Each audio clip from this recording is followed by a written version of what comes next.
తెలంగాణ దోస్త్ 2025 ఫేజ్ 2కి ఎట్లా అప్లై చేసుకోవాలి అని చెప్పి మన ఈ వీడియో లోపల మాట్లాడుకుందాం. ఒకవేళ మన ఛానల్కి కొత్త వస్తే సబ్స్క్రైబ్ చేసుకో, మీ ఫ్రెండ్స్ అందరికీ షేర్ చేయి. సో ఈ వీడియో లోపల మనం ఏంటంటే దోస్త్ 2025 ఫేజ్ 2కి మనం ఎట్లా అప్లై చేసుకోవాలి అండ్ అప్లై చేసుకునేటప్పుడు ఏమైనా ఫీ పే చేయాల్సి ఉంటుందని చెప్పి మాట్లాడుకుందాం. అండ్ దాంతోపాటుగా మీకు ఎట్లాంటి డౌట్స్ ఉన్నాయి కింద కామెంట్ సెక్షన్లో కామెంట్ చేయి. నీ డౌట్స్కి నేనైతే ఒక క్లారిటీ అయితే ఇస్తాను. సో ప్రీవియస్గా మనం ఒక వీడియో వేసుకున్నాం. ఒకవేళ ఫేజ్ 2 లోపల వెబ్ ఆప్షన్స్ పెట్టుకోవాలనుకుంటే ఎవరు పెట్టుకోవాలి అండ్ మనకి ఫేజ్ 1 లోపల సీట్ వచ్చిన వాళ్ళు ఉంటారు అండ్ ఫేజ్ 1 లోపల సీట్ రాని వాళ్ళు ఉంటారు. ఫేజ్ 1 లోపల సీట్ వచ్చిన వాళ్ళు ఎట్లా పెట్టుకోవాలి, ఫేజ్ 1 లోపల సీట్ రాని వాళ్ళు ఎట్లా పెట్టుకోవాలని చెప్పి మాట్లాడుకున్నాం. ఆ లింక్ కూడా కింద డిస్క్రిప్షన్ లోపల ఇస్తాను. సో ఒకవేళ నువ్వు అప్లికేషన్ వేసుకోవాలి అనుకుంటే అప్లికేషన్ ఎట్లా వేయాలి అని చెప్పి ఒక వీడియో వేసిన, అది కూడా కింద డిస్క్రిప్షన్ లోపల ఇస్తాను. వెబ్ ఆప్షన్స్ ఎట్లా వేయాలని చెప్పి కూడా మనం వీడియో వేసుకున్నాం. ఆ వీడియోస్ అన్ని కూడా కింద డిస్క్రిప్షన్ ఉంటాయి, ఒకసారి వెళ్ళి చెక్ చేయి. ఫేజ్ 2 లోపల నేను దోస్త్కి అప్లై చేద్దాం అనుకుంటున్నా, ఎట్లా అప్లై చేయాలి అని థాట్లో ఉంటే మాత్రం ఈ వీడియోని ఎండ్ దాకా చూడు, ఓకేనా. సో ఫస్ట్లీ ఏంటంటే నీకు దోస్త్లా నువ్వు అప్లై చేసుకోవాలనుకుంటే నీకు 2 కండిషన్స్ అయితే ఇక్కడ అప్లై అవుతాయి అన్నట్టు.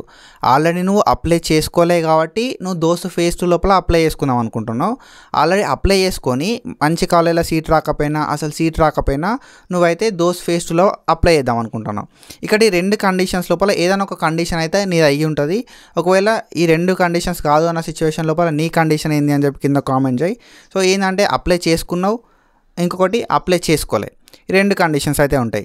సో అప్లై చేసుకున్నావు, సీట్ రాలే, అప్లై చేసుకోలే, మొత్తానికి నీ మార్కులు తక్కువ ఉండా, లేకపోతే నీకు దోస్త్ గురించి తెలియకనా, లేకపోతే నీకు వేరే ఆప్షన్స్ ఉన్నా నువ్వు దోస్త్ లోపల అప్లై చేసుకోలే, ఓకేనా. ఫేజ్ 1లో అప్లై చేయలే, ఫేజ్ 2లో అప్లై చేసుకుందాం అనుకున్నావు అనుకో.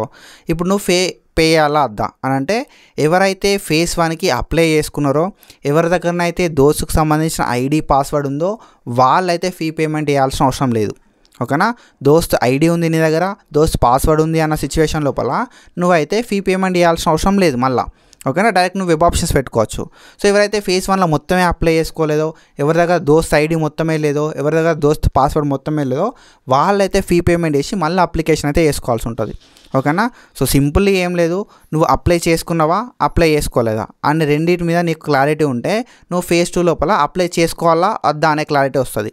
సో నువ్వు అప్లై చేసుకుంటే నీ దగ్గర ఐడి పాస్వర్డ్ 2 ఉంటే నువ్వు ఫీ పేమెంట్ చేయాల్సిన అవసరం లేదు. ఐడి ఉండి పాస్వర్డ్ లేదనుకో నువ్వు ఫీ పేమెంట్ చేసి నువ్వైతే లైక్ ఈ అప్లికేషన్ ప్రాసెస్ అంతా కంప్లీట్ చేసుకొని వెబ్ ఆప్షన్స్ పెట్టుకోవాల్సి ఉంటుంది అన్నట్టు.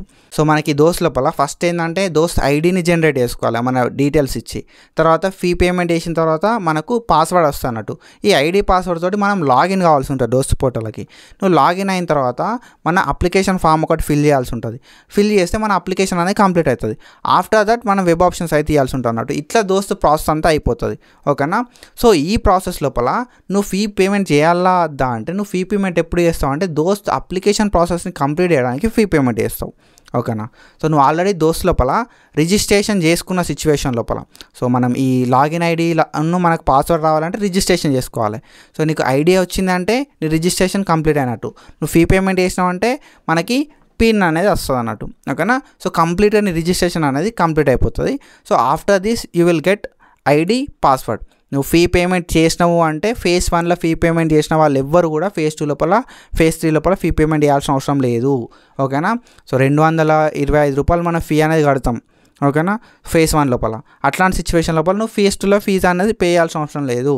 అండ్ ఎప్పుడైతే ఫేజ్ 2లో నువ్వు 425 కట్టినావు అనుకో, ఫేజ్ 3 లోపల నువ్వు అమౌంట్ అనేది పే చేయాల్సిన అవసరం లేదు. నువ్వు ఫేజ్ 1 లోపల అప్లై చేసుకున్నావు, వెబ్ ఆప్షన్స్ ఇచ్చినావు, సీట్ రాలే అన్న సిచ్యువేషన్ లోపల నువ్వు ఫేజ్ 2 లోపల మళ్ళీ అప్లై చేసుకోవాల్సిన అవసరం లేదు, ఓకేనా. ఫేజ్ 2 లోపల నీకు సీట్ రాకపోయినా కూడా థర్డ్ ఫేజ్లో కూడా నువ్వు వెబ్ ఆప్షన్స్ పెట్టుకోవచ్చు. కానీ ఫేజ్ 1లో సీట్ రాకుండా ఫేజ్ 2 లోపల మళ్ళీ నువ్వు మనీ పే చేయాల్సిన అవసరం లేకున్నా కూడా నువ్వు వెబ్ ఆప్షన్స్ అయితే ఫ్రీ ఆఫ్ కాస్ట్ లోపల పెట్టుకోవచ్చు, ఓకేనా. ఇంటర్నెట్ సెంటర్ పోతే వాళ్ళు పెడతారు నీ కాలేజ్ వైజ్ ప్రియారిటీని బేస్ చేసుకొని. అండ్ ఆఫ్టర్ ఫేజ్ 3లో కూడా ఇదే ప్రాసెస్ ఉంటుంది. నువ్వు ఎట్లాంటి అమౌంట్ అయితే పే చేయాల్సిన అవసరం లేదు. కానీ నువ్వు ఎట్లాంటి ఫేజ్ లోపల ఫస్ట్ ఫేజ్ లోపల రిజిస్ట్రేషన్ చేసుకోకపోతే మాత్రం సెకండ్ ఫేజ్ లోపల రిజిస్ట్రేషన్ చేసుకోవాలి. సో రిజిస్ట్రేషన్ చేసుకోవడానికి మనం phase 1 లోపలనైతే 225 rupees and phase 2 లోపలనైతే 425 rupees అయితే మనం పే చేయాల్సి ఉంటుంది అన్నట్టు. సో ఇట్లా మనం అమౌంట్ పే చేసి మన రిజిస్ట్రేషన్ ప్రాసెస్ కంప్లీట్ చేసుకుంటాం. రిజిస్ట్రేషన్ ప్రాసెస్ కంప్లీట్ అయిపోతుంటే మనం అప్లికేషన్ని ఫిల్ చేసి వెబ్ ఆప్షన్లు పెట్టుకుంటాం. సో ఇట్లా ఫేజ్ 2 అనేది కంప్లీట్ అయిపోతున్నాడు. సో ఇది ప్రాసెస్. ఎవరెవరు వెబ్ ఆప్షన్స్ పెట్టుకోవచ్చు అంటే ఫేజ్ 1 లోపల సీట్ ఎవరైతే కావాలనుకుంటున్నారో వాళ్ళైతే వెబ్ ఆప్షన్స్ పెట్టుకోవచ్చు. ఇందు లోపల 2 రకాలు ఉంటారు. సీట్ వచ్చిన వాళ్ళు పెట్టుకోవచ్చు, ఫేజ్ 1 లోపల సీట్ రాని వాళ్ళు కూడా పెట్టుకోవచ్చు అన్నట్టు. సీట్ వచ్చిన వాళ్ళు మంచి కాలేజ్ కోసం, సీట్ రాని వాళ్ళు ఏదైనా ఒక కాలేజ్లో సీట్ రావడం కోసం వెబ్ ఆప్షన్స్ అయితే ఇచ్చుకోవచ్చు అన్నట్టు. సో ఇట్లా మనం వెబ్ ఆప్షన్స్ అయితే పెట్టుకుంటాం. So this is about our topic. So ఎవరు అప్లై చేసుకోవాలి అండ్ ఎట్లా అప్లై చేసుకోవాలనేది ఒక క్లారిటీ వచ్చింది అనుకుంటున్నాను. సో ఒకవేళ కొత్తగా వచ్చి సబ్స్క్రైబ్ చేసుకొని మీ ఫ్రెండ్స్ అందరికీ షేర్ చేయండి. So that's it for today. Follow for more content. Thank you so much. Signing off.